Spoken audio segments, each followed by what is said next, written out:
Oi, gente, tudo bem? Eu sou Helene Ciprim e vamos continuar a leitura de uma introdução a um curso em milagres. E a gente está no capítulo 5, Jesus, o propósito da sua vida. E ele começa assim, depois de responder a nossa pergunta, que nos deu um chacoalhão. Esse princípio de causa e efeito também funciona em termos de perdão, e Jesus nos oferece algumas das melhores demonstrações disso.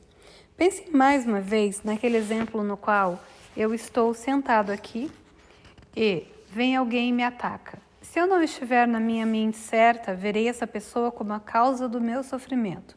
O meu sofrimento, portanto, será o efeito do pecado daquela pessoa. A minha reação, como alguém que foi ferido, reforçará o fato de que essa pessoa pecou. Se eu estiver na minha mente certa, darei a outra face, o que nesse sentido significa demonstrar para aquela pessoa que o seu pecado contra mim não teve nenhum efeito, porque eu não fui ferido. Cancelando o efeito, estou também cancelando a causa. Isso é o verdadeiro perdão. Jesus nos deu esse exemplo, não só através da sua ressurreição, mas em várias ações no fim da sua vida. Isso é apresentado em um subtítulo que tem muita força no texto chamado A Mensagem da Crucificação. As pessoas estavam atacando Jesus, humilhando-o, zombando dele, insultando-o e finalmente o mataram. Pecando contra ele, pareciam estar causando o seu sofrimento. O fato de Jesus não os atacar de volta, mas continuar amando e perdoando, foi a sua forma de dizer que seu pecado contra ele não tinha qualquer efeito, portanto, eles não haviam pecado. Tinham apenas cometido um erro, tinham meramente pedido ajuda. E foi assim que Jesus perdoou os nossos pecados, não apenas durante a sua vida, mas certamente em sua ressurreição. A sua ressurreição dizia claramente que o pecado que o mundo havia cometido ao assassiná-lo não havia tido efeito. Ele ainda está conosco, portanto, eles não podiam tê-lo morto, o que significa que não pecaram. Apenas olharam para o seu pecado de modo errado. Esse é o plano do perdão do Espírito Santo descrito pelo curso. Você desfaz a causa mostrando que ela não teve efeito. Vou dar um entre aspas aqui. Um dia desse a Regi fez uma live e uma tradução de um texto que fala disso. O pecado, o que significa pecado é errar o alvo. E quando você erra o alvo, você tem que tentar novamente. E é só isso que a gente tem que tentar. Então, se a gente cometeu um pecado, se a gente acha que cometeu um pecado, a gente só tem que tentar de novo até acertar o alvo. E o alvo é o quê? É Deus, É a gente não errar mais. Estar em Deus. Fecha aspas, vamos voltar para o livro. A coisa mais difícil em todo mundo é responder ao ataque com perdão. No entanto, é essa a única coisa que Deus nos pede. E também a única coisa que Jesus nos pede. E o que é bonito, ele não apenas nos deu o exemplo perfeito de como isso deve ser feito, mas permaneceu dentro de nós para ajudar-nos a fazer a mesma coisa. Não é possível respondermos assim aos ataques do mundo se não soubermos que há alguém dentro de nós que nos protege, nos ama e nos consola, pedindo que compartilhemos o seu amor com a pessoa que nos está atacando. Não podemos fazer isso sem a sua ajuda. E esse é o apelo que Jesus faz uma e outra vez em um curso de milagres, que aceitemos a sua ajuda para perdoarmos. E a pergunta é, assim, isso significa que quando perdoamos verdadeiramente uma pessoa depois de termos sido atacados, não é o nosso ego que perdoa, mas nós nos tornamos a manifestação do Espírito Santo e é Ele que perdoa? E a resposta é.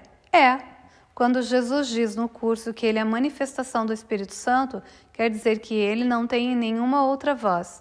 O Espírito Santo é descrito como a voz por Deus. Deus não tem duas vozes. Jesus não tem mais ego, portanto, a única outra voz disponível para Ele é a do Espírito Santo, e Ele é a manifestação disso. Na medida em que podemos nos identificar com Ele e nos unir a Ele para compartilharmos a sua percepção do mundo, a visão de Cristo, nós também nos tornamos manifestações do Espírito Santo e a nossa voz será a sua voz. Assim, toda vez que abrirmos a nossa boca para falar, será a sua voz que será ouvida. E é realmente isso que Jesus nos pede. Uma das frases mais bonitas no curso é a introdução à 5ª revisão no livro de exercícios. Esse é um dos poucos lugares no curso em que Jesus fala de si mesmo.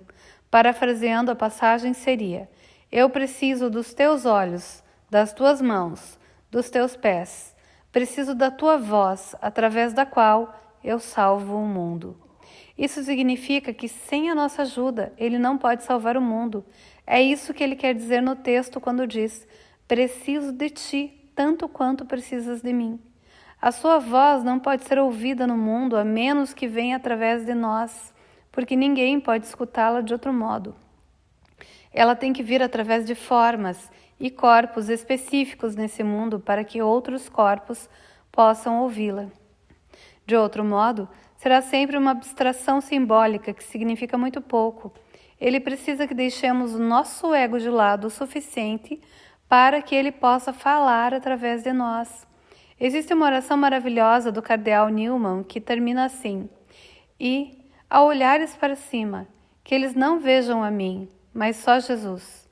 Quando as pessoas nos ouvem falar, que elas não ouçam as nossas palavras, mas só as dele. Não é necessário uma identificação pessoal com Jesus como uma pessoa histórica, alguém que foi crucificado e ressurgiu dos mortos. Nem sequer é necessário que nos identifiquemos com ele como autor do curso ou como nosso professor. Contudo, é necessário perdoá-lo. Se não o fizermos, estamos guardando algo contra ele, que estamos realmente guardando contra nós mesmos. Ele não pede que o tomemos como nosso professor pessoal. Ele pede apenas que olhemos para ele de um modo diferente e não o responsabilizemos pelo que outras pessoas fizeram dele. Em um certo ponto no curso, o Espírito Santo diz: alguns ídolos amargos foram feitos dele que apenas queria ser um irmão para o mundo. Assim como Freud disse: eu não sou um freudiano. Jesus poderia dizer: eu não sou um cristão. Nietzsche disse que o último cristão morreu na cruz, o que infelizmente é provável que seja verdade. Resumindo, podemos recordar as palavras de Jesus em um curso em milagres que o tomemos como nosso modelo para aprendermos. Isso certamente não significa que precisamos ser crucificados como ele foi, mas que nos identifiquemos com o significado da sua morte, o que quer dizer que quando formos tentados a nos sentirmos maltratados, as vítimas inocentes do que o mundo fez a nós, devemos recordar o exemplo de Jesus e pedir a sua ajuda. Aos olhos do mundo, ele era sem dúvida alguma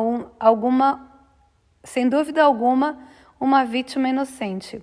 Contudo, essa não foi uma percepção compartilhada por ele.